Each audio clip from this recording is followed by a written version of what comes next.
Hello and welcome to On the Fly Television. I'm your host, Dennis Gleason, and I have a very special guest here today, Andrew Winter. How you doing, Andrew? Great, thanks, Dennis. Now, you and I have worked before in the back scenes on a couple programs, and are you a little bit, I don't know, antsy about being in front of the television here? No, it's great to give it a try. Yeah, is it? Well, see, that's what I like about you, is you're always willing to get out there, get outside the box, and then just like me, you see how far you can jump off of it.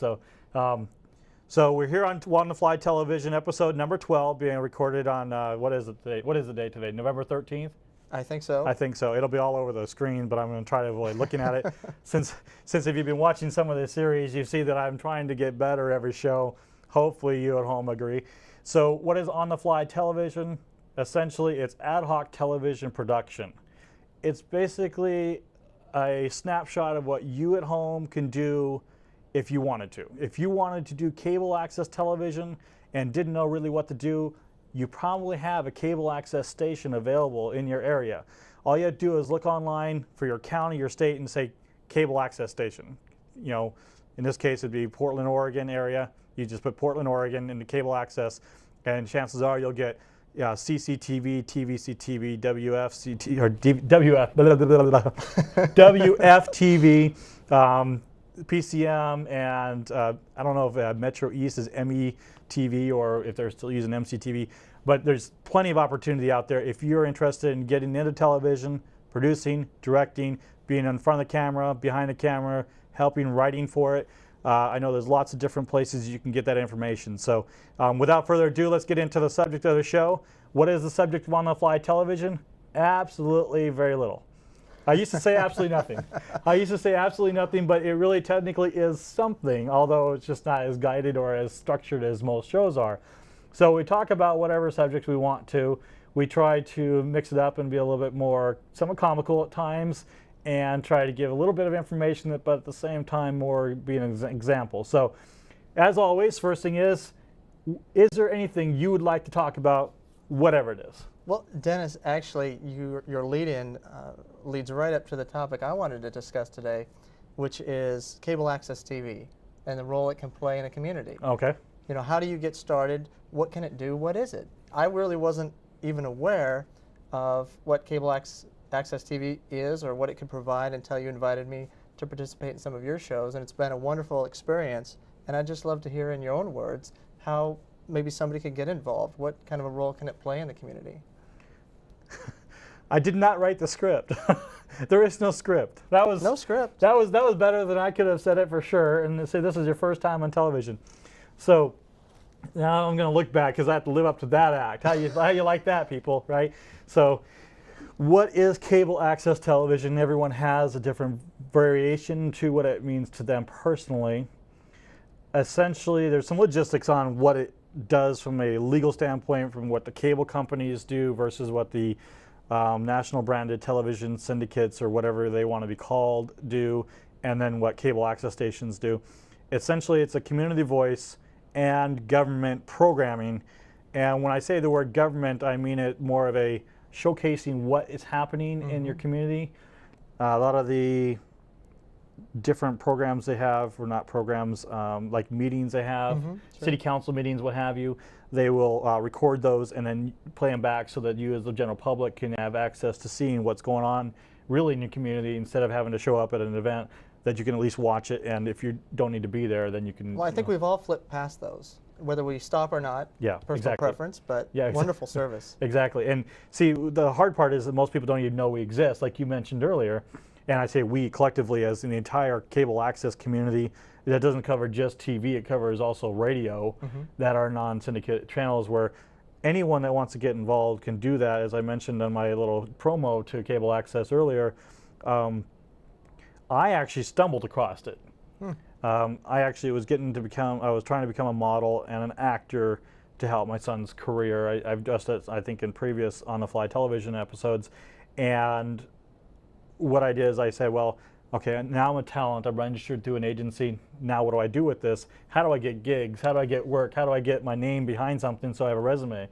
And I can't remember who it was I was talking to, but they mentioned getting to cable access. So that became a vehicle for you. It did. A very large vehicle. In this case, it's like a, like a 25 car train that now I can load up with whatever I want to and take it wherever I want to. Whereas before it was like, okay, I'm at the mercy of the industry. So, so what supports cable access TV? How does this station exist? It takes money, obviously, to get on the air. Lots I know of there's money. probably some donations involved, but does it really come from the community, or how does that work? well, this is where it gets gray because I don't know all the logistics about it because I'm one of those people that are in the process. I'm learning to use the services and to, be more, visible in the public eye. And I'm trying to learn that part, but I don't know all of it. So, for those out there that are watching this and think that I'm completely off, I'm telling you now, I might be, so don't get upset.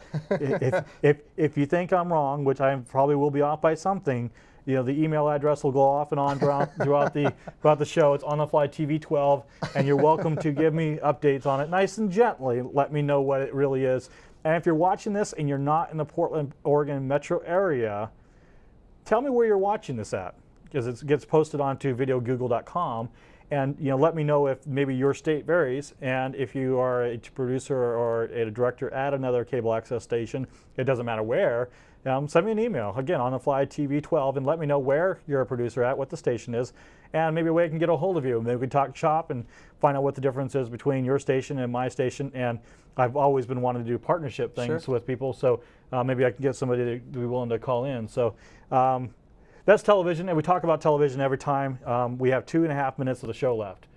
2 minutes and 15 seconds of talk time, and we've used it all up already. Well, Wasn't it quick? It's a wonderful topic. Isn't it? It goes by super fast. Doesn't it?